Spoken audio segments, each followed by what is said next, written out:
जय श्री कृष्ण। आप सभी को माघ मास शुक्ल पक्ष जया एकादशी के पारण दिवस की ढेरों शुभकामनाएं। प्रिय दर्शकों, आज के इस वीडियो में हम बात करेंगे कि जया एकादशी का व्रत पारण आपने कब करना है, कैसे करना है, क्या विधि है, क्या नियम है और क्या गलती नहीं करनी है। बताएंगे आपको कि पारण क्यों महत्वपूर्ण है, पारण में क्या गलतियां नहीं करनी चाहिए। इस एकादशी का व्रत पारण आप सुबह सुबह कर सकते हैं या नहीं कर सकते हैं। मदिरा का कोई प्रभाव रहेगा या नहीं, क्या भोग लगाना है, क्या मंत्र रहेगा, क्या विधि रहेगी। इस प्रकार से संपूर्ण जानकारी जया एकादशी के व्रत पारण के विषय में आपको इस वीडियो के माध्यम से प्रदान कीजिए। आपसे निवेदन है कि वीडियो यदि थोड़ा सा भी उपयोगी लगे तो कृपया एक बार इसे लाइक अवश्य कर दीजिएगा। परमेश्वर वासुदेव की कृपा प्राप्त करने के लिए और अपने व्रत की सफलता के लिए कमेंट बॉक्स में अवश्य लिखिएगा जय श्री हरि या ओम नमो भगवते वासुदेवाय। आप देख रहे हैं प्राचीन मार्ग टीवी ज्योतिष संस्थान का प्रतिष्ठित यूट्यूब चैनल प्राचीन मार्ग टीवी धार्मिक।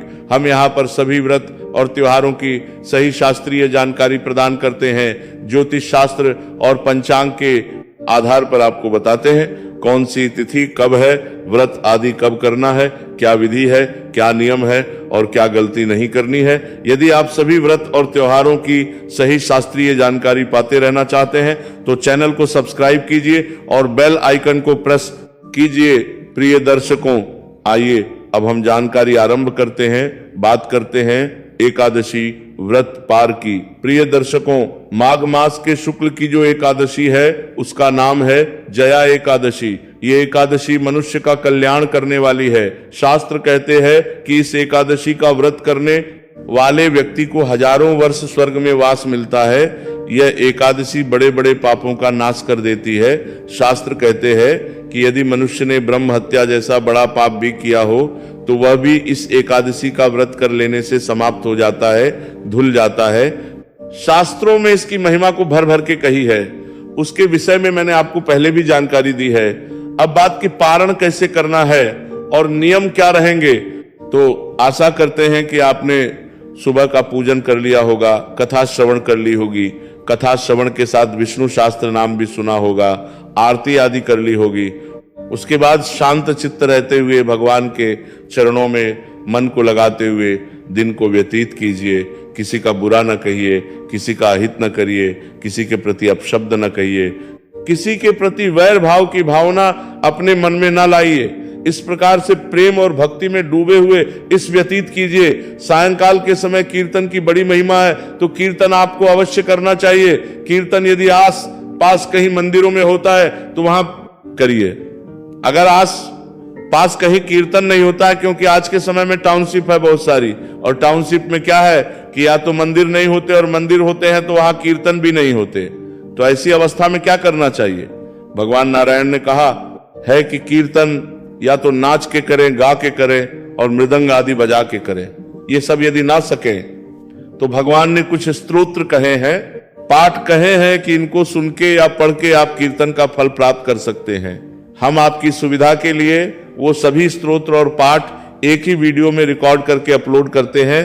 प्रत्येक एकादशी पर, जया एकादशी पर भी हमने रिकॉर्ड करके अपलोड किया है वीडियो, तो उस वीडियो को सुनिएगा, उससे आपको कीर्तन का फल प्राप्ति में सहायता होगी उन पाठों को सुनने से। फिर आपको सायंकाल का जो आहार है वो संतुलित लेना है और फल आहार लेना है। बहुत से लोग प्रश्न पूछते हैं इसके विषय में। तो एकादशी का जो व्रत कर रहे हैं जया एकादशी का, आपको फल आहार करना चाहिए। सर्वोत्तम तो यही है, और आप दूध ले सकते हैं। इसके अतिरिक्त कुछ लोग कुटु, शावक, सिंघाड़ा आदि प्रयोग करते हैं। वो खाना चाहे खा सकते हैं, पर सबसे अच्छा होता है फल आहार, क्योंकि फल आहारी व्रत को ही सर्वोत्तम माना गया है और उसी से आपको अधिक पुण्य की प्राप्ति होती है। क्योंकि शास्त्र कहते हैं कि एकादशी पर आहार आप कितनी बार लेते हैं, कैसे लेते हैं, उसके अनुसार आपका पुण्य निर्धारित होता है। इसका वर्णन पहले मैंने विस्तार से बताया हुआ है। अब यहां बताने जाऊंगा तो वीडियो बिना वजह के बड़ा हो जाएगा। जिनको ना ज्ञात हो तो आप कमेंट बॉक्स में लिख के पूछ लीजिएगा, मैं आपको अवश्य ही वह जानकारी प्रदान करूंगा। इस प्रकार से करते हुए सायंकाल का समय व्यतीत किया। रात्रिकाल को जागरण की बड़ी महिमा है। आज के दिन आपको अवश्य ही जागरण करना चाहिए। जागरण कैसे करेंगे, कब तक करेंगे? जागरण के लिए कम से कम रात्रि को 1 या 2 बजे तक का समय तो लीजिए, जागरण कीजिए। पर जागरण का ये अभिप्राय बिल्कुल नहीं है कि आप फिल्म चला लो टीवी देखते हुए, फिल्म देखते हुए और जागरण करो। जागरण का अभिप्राय है भगवान की भक्ति करते हुए समय को व्यतीत कीजिए, भगवान की भक्ति करते हुए, भगवान के मंत्र करते हुए या भगवान के स्तोत्र सुनते हुए आपको जागरण करना चाहिए। तो जागरण के समय किन मंत्रों को, किन स्तोत्र को, किन पाठ का आप श्रवण कर सकते हैं, वो भी मैं आपको प्रत्येक एकादशी पर वीडियो में अपलोड करता हूं। आपके लिए वीडियो अपलोड किया गया है कि एकादशी पर कीर्तन और रात्रि जागरण का फल प्राप्त करने के लिए सुने जाने वाले स्तोत्र, वो सभी पाठ और स्तोत्री की वीडियो में है, तो उनका श्रवण कीजिए और इस प्रकार से रात्रिकाल का जागरण कीजिए। 2 बजे प्रयास कीजिए, उसके बाद आप सो सकते हैं। और अगले दिन पारण के लिए सूर्योदय से पहले अवश्य उठ जाइए। उठने के बाद स्नान आदि कीजिए, स्वच्छ वस्त्र धारण कीजिए। ध्यान दीजिएगा, ये दिन बड़ा दिन है, माघ मास चल रहा है। माघ के अंतिम 5 दिन बहुत अधिक पुण्यदायी होते हैं। 5 में से भी इस वर्ष तो केवल 4 ही दिन मिलेंगे, क्योंकि चतुर्दशी का क्षय हो गया है। तो ये 4 दिन बड़े महत्वपूर्ण हैं। द्वादशी के दिन जब आप पारण कर रहे हैं तो सूर्योदय से पहले उठ जाइए। उठने के बाद स्नान आदि कीजिए, स्वच्छ वस्त्र धारण, और उसके बाद भगवान सूर्य देव को जल अवश्य दीजिए। सूर्य को जो जल देंगे उसमें थोड़ी सी रोली लाल पुष्प हो तो लाल पुष्प डाल लीजिएगा और उसके साथ आप जल दीजिएगा। सूर्य को जल देने के बाद आज के दिन तुलसी माता की पूजा नहीं करनी है। कारण क्या है कि तुलसी माता की पूजा यदि आप करेंगे और गलती से आपसे कोई तुलसी पत्र टूट गया तो उसका पाप बहुत अधिक लगता है। इसीलिए द्वादशी पर तुलसी पूजा मना कही गई है। शास्त्रों के अनुसार द्वादशी को अगर अनजाने में भी तुलसी का पत्ता आपसे टूट जाए तो वो बहुत बड़ा पाप, माता सीता को भी एक समय ये पाप लगा था। जब अनजाने में द्वादशी को उनसे एक तुलसी का पत्ता टूट गया था, वो प्रतिदिन के नियम के अनुसार तुलसी को जल देने, पूजन करने के लिए निकली। वहां जैसे ही जल अर्पित करने को हुई, उन्हें याद आया कि आज द्वादशी है। तो माता ने जल तो अर्पित नहीं किया, क्योंकि समय से याद आ गया। जैसे ही वो मुड़ के वापस चलने को हुई, बिना पूजा किए, तो उनकी चुनरी से, तुलसी के पत्ते से कुछ पत्ते टूट गए और वो पत्ते टूट जाने से घोर पाप हुआ। इसका ज्ञान उन्हें तब हुआ जब कुछ समय बाद देव ऋषि नारद अयोध्या पधारे। जब माता सीता ने उनके लिए जलपान प्रस्तुत किया तो उन्होंने माता सीता के हाथों से जल ग्रहण करने से मना कर दिया। भगवान राम ने पूछा कि ऐसा क्यों? तब देव ऋषि नारद ने कहा कि प्रभु, माता सीता तुलसी की अपराधिनी है। उन्होंने अपराध किया है क्योंकि द्वादशी के दिन उनसे तुलसी का पत्ता टूट गया। तब माता सीता ने फिर उसका प्रायश्चित किया। वो सब आगे की कहानी है, यहां बताने का कोई उसका लाभ नहीं। तो इसीलिए द्वादशी के दिन आपको ऐसा कोई काम नहीं करना जिससे कि तुलसी का पत्ता टूटे। तो सूर्य उज्जल देने के बाद अब हम पारण की पूजा करते हैं। जिन लोगों ने पहले से ही चौकी स्थापित की हुई है, बहुत अच्छी बात है। लेकिन कुछ लोग, कुछ दर्शक ऐसे भी होंगे जिन्होंने हमारी बताई गई विधि से पूजन नहीं किया होगा, क्योंकि पहले उन्हें हमारा वीडियो मिला नहीं। तो आप पहली बार देख रहे हैं, तो मैं वहां से आरंभ करूंगा जहां से आपको चौकी स्थापित करनी है। अब जिन्होंने कल स्थापित कर रखी है वो वहां से शुरू, जब मैं पूजन आरंभ करूं, और जिन्होंने चौकी नहीं लगा रखी है वो भी यहीं से आरंभ कीजिए कि कैसे चौकी लगानी है, क्या सामग्री चाहिए और कैसे पूजन करेंगे। तो इसकी पूजा के लिए सामग्री के रूप में कम से कम आपके पास होनी चाहिए भगवान नारायण की कोई तस्वीर या प्रतिमा। इसके अतिरिक्त उनको स्थापित करने के लिए चौकी पर बिछाने के लिए लाल या पीला कपड़ा, भगवान को अर्पित करने के लिए रोली, मौली, पान, सुपारी, लौंग, इलायची, धूप, दीप, नैवेद्य, पुष्प, इत्र, जनेऊ जो आप नैवेद्य लेंगे, उसमें तिल से बनी हुई कोई मिठाई हो तो बहुत उत्तम है। अन्यथा मखाने की खीर ले सकते हैं, बड़ा अच्छा रहेगा इस एकादशी पर। या आप भोग के रूप में जो अंत में भोग लगाएंगे, वो कोई भी सात्विक भोजन आपने घर में बनाया हो, चाहे पूड़ी छोले बनाए हो, पूड़ी हलवे बनाया हो, या फिर आपने रोटी सब्जी बनाई हो, बस लहसुन प्याज आदि उसमें नहीं होना चाहिए, उसका भी भोग आप लगा सकते हैं। सारी सामग्री एकत्र कीजिए। सब सामग्री एकत्र करके जो 1 लोटा लेना है तांबे का, उसको पहले अच्छे से मांजिए। उसमें पहले गंगा जल भरिए, फिर शुद्ध जल भरिए, और आप जिस स्थान पर आपने पूजन करना है उस स्थान पर सारी सामग्री एकत्र करके पूर्व दिशा की ओर या उत्तर दिशा की ओर मुख करके बैठ जाइए। सबसे पहले हम फूल से जल के माध्यम से छींटे देंगे, फूल के माध्यम से जल के छींटे देंगे, जिससे कि वो स्थान शुद्ध हो जाएगा, सामग्री भी पवित्र हो जाएगी। क्योंकि आप तक आने से पहले वो सामग्री अनेक हाथों से होके आई है, तो न जाने किसने अवस्था में उसको छुआ होगा। जल के छींटे दीजिए। हम मंत्र पढ़ते हैं, इस प्रकार से आपने जल के छींटे दे के स्थान को शुद्ध किया, सामग्री को पवित्र किया। अब आप चौकी बिछाइए। चौकी पर लाल या पीला वस्त्र जो है उसे बिछाइए। भगवान की तस्वीर या प्रतिमा जो भी आपके पास है उसे स्थापित कीजिए। उनके सामने सीधे की ओर घी का दिया रखिए, उल्टे हाथ की ओर तेल का दिया। अगर आप घी का रख रहे हैं तो सीधे हाथ को रखना, और तेल का दिया रख रहे हैं तो लेफ्ट हैंड उल्टे हाथ की तरफ रखेंगे। विपरीत दिशा में धूप रखेंगे। इस प्रकार भगवान की स्थापना कीजिए। स्थापना करने के बाद अपने सीधे हाथ पर जल लीजिए और हाथ धो लीजिए।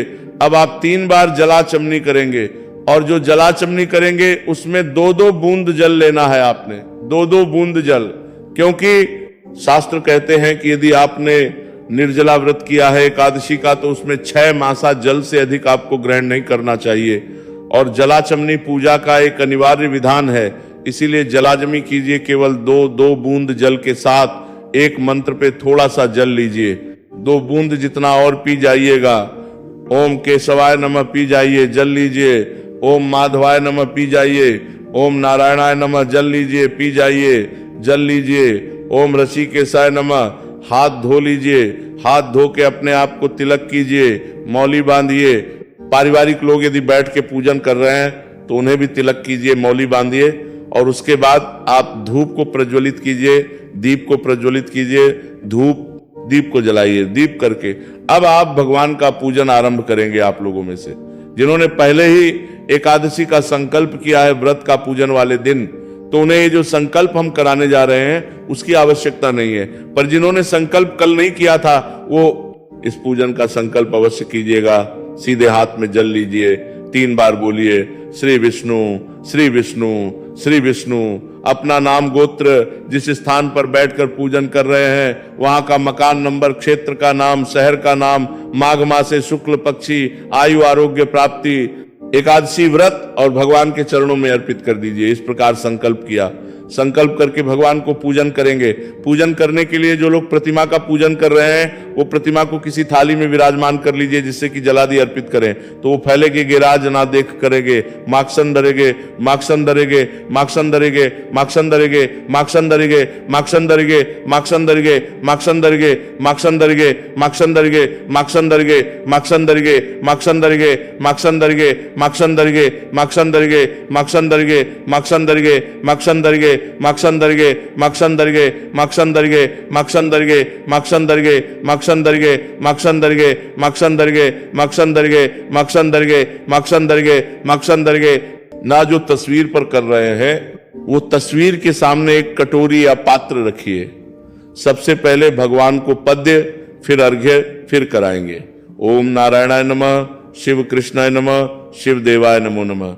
एकादशी भगवान श्री हरि विष्णु भाव रखिए कि भगवान आए हैं और आप उनका पद प्रक्षालन करा रहे हैं, पैर धुला रहे हैं। भगवान के पैरों पे जल अर्पित कीजिए अगर प्रतिमा है तो, अन्यथा तस्वीर के सामने है, पूजन कर रहे हैं तो जो कटोरी आदि रखा है उस पात्र में अर्पित जी ओम नारायणाय नमः, शिव कृष्णाय नमः, शिव देवाय नमो नमः अर्घ्य के रूप में 1 चम्मच जल अर्पित कीजिए। अब आज मणि कराएंगे। ओम नारायणाय नमः, शिव कृष्णाय नमः, शिव देवाय नमो नमः। जलाजमी कराइए। प्रेम से भगवान को जलाजमी कराने के बाद भगवान को स्नान कराएंगे। स्नान कराने के लिए शुद्ध जल अर्पित कीजिएगा। जल को में भर लीजिए अगर आपके पास प्रतिमा है तो, और उससे आप भगवान को स्नान कराइए। और जो लोग तस्वीर पर पूजन कर रहे हैं वो सामने रखे पात्र में 1 चम्मच जल अर्पित कीजिएगा। अब आप भगवान को पंचामृत से स्नान कराएंगे तो पंचामृत बनाइए और पंचामृत को पुष्प पे लगा लीजिएगा। और जो प्रतिमा का पूजन कर रहे हैं वो प्रतिमा को पंचामृत से नहलाइएगा। ओम नारायणाय नमः, शिव कृष्णाय नमः, शिव देवाय नमो नमः, शुद्ध जल से स्नान कराइए। इसके लिए जो गंगा जल युक्त जल है वहां लीजिए शंख में, और भगवान को सर से अर्पित कीजिएगा। और जो तस्वीर का पूजन कर रहे हैं सामने रखे पात्र में जल छोड़ दीजिएगा। नमः शुद्ध जल अर्पित कीजिए। स्नान करा के जो प्रतिमा का पूजन कर रहे हैं, प्रतिमा को अच्छे से साफ वस्त्र से पहुंचिए, आसन पर विराजमान कीजिए। अब को वस्त्र अर्पित करेंगे। वस्त्र के लिए मौली का एक टुकड़ा तोड़िएगा और भगवान को अर्पित कीजिएगा। तो वस्त्र के रूप में मौली का एक टुकड़ा तोड़ के भगवान को अर्पित कीजिए। चाहे प्रतिमा का पूजन कर रहे हैं, चाहे तस्वीर का वस्त्र के बाद भगवान को यज्ञों पवित्र अर्पित किया जाता है।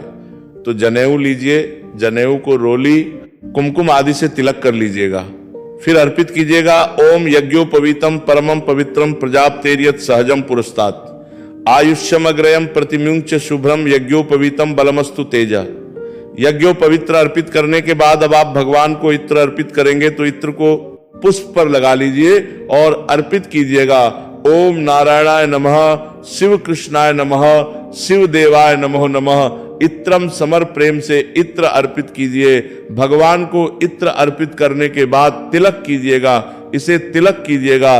ओम नारायणाय नमः नमः, शिव देवाय नमो नमः। कंधम तिलक कीजिए। प्रेम से भगवान को तिलक करने के बाद पुष्प अर्पित करेंगे। माला है तो माला पहनाइएगा, पुष्प समर्पित कीजिए, माला अर्पित कीजिए, माला पहनाइए और धूप दीप दिखाइए। ओम धूप दीप दिखाइए भगवान को। धूप दीप दिखा के वैद्य अर्पित कीजिएगा। नैवेद्य के रूप में आपके पास तिल का कोई मिठाई है, तिल की बनी हुई तो वो अर्पित कीजिएगा, अन्यथा फल ले लीजिएगा। मिश्री हो तो मिश्री अर्पित कीजिएगा, या बतासे हो तो बतासे अर्पित कर दीजिएगा।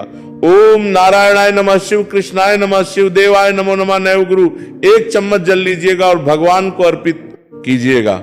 जलाचमनी समर्पित करके तांबू लीजिए, पान का पत्ता, उस पे 2 लौंग, 2 इलायची और 1 सुपारी लीजिए और पान का बीड़ा बना के भगवान को अर्पित कीजिए। ओम नारायण नमो नमः। और उसके बाद भगवान को जो भी दक्षिणा आप अर्पित करना चाहते हैं वहां दक्षिणा अर्पित कीजिए। हाथ जोड़ के नमस्कार कीजिए। तुलसी माता की कथा है जो आपको सुननी चाहिए, वो हम आपके लिए अपलोड करते हैं, तो कथा सुनिएगा। फिर आप भगवान की आरती करेंगे। आरती करने के बाद भगवान को भोग लगाएंगे। पारण के लिए आप क्या कर सकते हैं, भोग बना सकते हैं। जो भी आपने घर में सात्विक भोजन बनाया हो उसका भोग लगा सकते हैं। उत्तम रहेगा कि खीर अगर आप बना पाते हैं तो इस एकादशी पर अधिक कल्याणकारी है। अन्यथा जो भी सात्विक भोजन आप घर में बनाए वो थाली में लगाइए, तुलसी का पत्ता उसमें रखिए, भगवान के सामने थाली रखिए।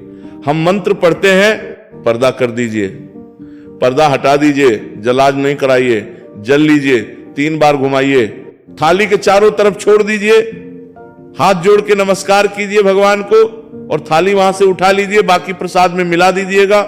यही वह अन्न है जिससे आप अपना व्रत खोलेंगे, या कहें कि पहला अन्न यही खाएंगे। आप जो आपने भोग लगाया है, भगवान को भोग लगाया, दिया।